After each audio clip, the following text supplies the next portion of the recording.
So hello, welcome back to the part 5, I guess part 5. So here in this video, uh, we will insert items into our table which we created in the last video. So let's get back to our VS Code. I will not create any UI as of now because we want to get the data to the table first. So for that, what we need a Supabase instance and we'll import the required packages.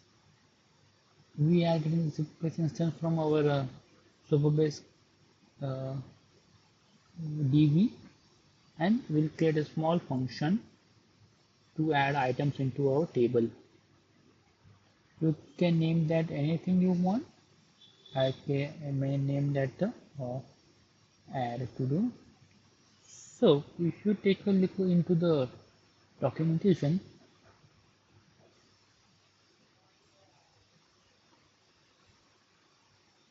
that's at the top of the page. Insert data. Here we have a small snippet, and as it suggests, what we need two things. One, we need a table name where we are trying to insert the item, and then another one is an object. So object is a key value pairs of your column name and the value. So here I'll copy the table name, and in an insert method takes a object, so that we will pass one by one our column name and the value. First we will title hello to do list. Second is the body.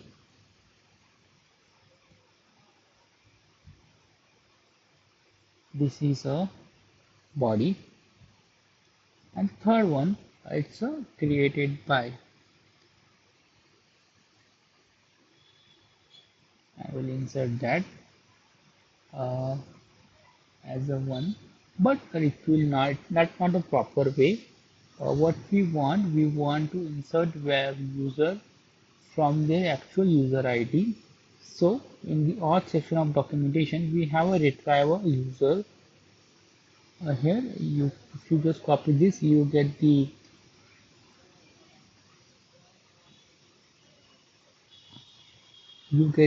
user object. So from this user object, you get the actual user ID of a signed user. So user dot ID. Okay, and we can call this function on to our screen. So here I'm just creating a simple dummy screen, a dummy view with the center and the button. Child will be simple text widget. Create to do. Okay. Uh, After we run the project, let's try to insert. So here I got one error. So while I was recording this error, I thought it's related to the wrong relation in between created by column and the users table.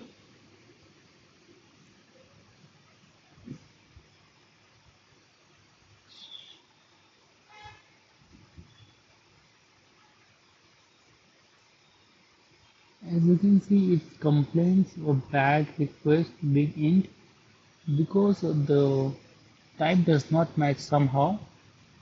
So here in a column, what you can do, you can update the column. Uh, so what did happen? It got synced to auth dot refresh token instead of ID. But what you want to sync with the user ID. So here you can edit the table, but I was not able to edit, like it was uh, throwing error like different type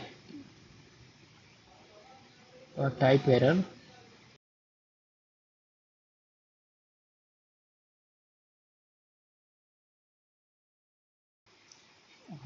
I did try to update the type, but it did not work for me.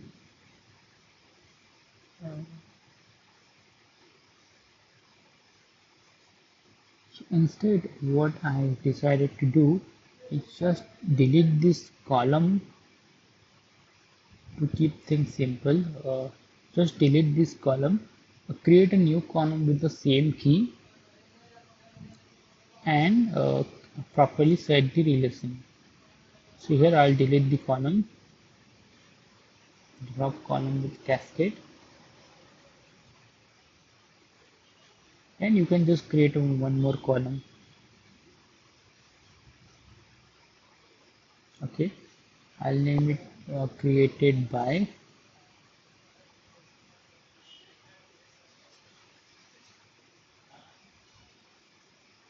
of the to do. Type is UUID. I want to add a foreign key. So not from the public, but from the auth schema table users, and created by will link with the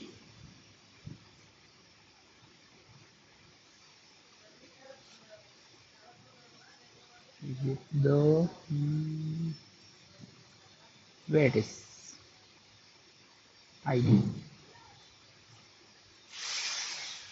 Is it ID?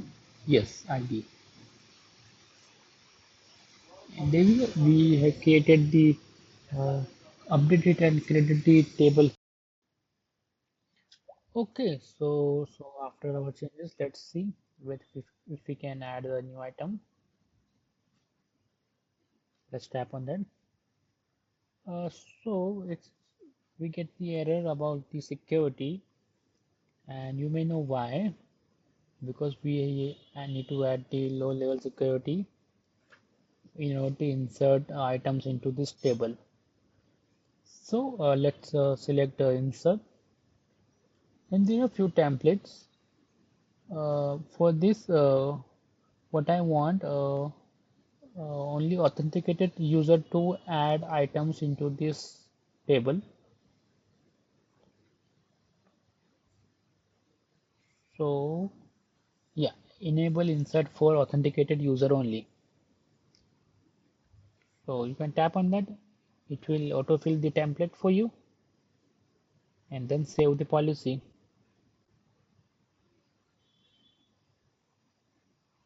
There we go. We have a new policy here. Let's try to insert. And now we got no error. So let's see our table. Let's add one more, because why not? Let's see our table. Maybe reload, maybe not. And there we go. We have our two items in our table, which we added from our mobile application. And in the next video, we will fetch this item and make sure it updates in a real time. So yeah, thank you so much for this. Thank you so much for watching this video. I hope you liked and you learned something. Hope to see you in my next video. Thanks.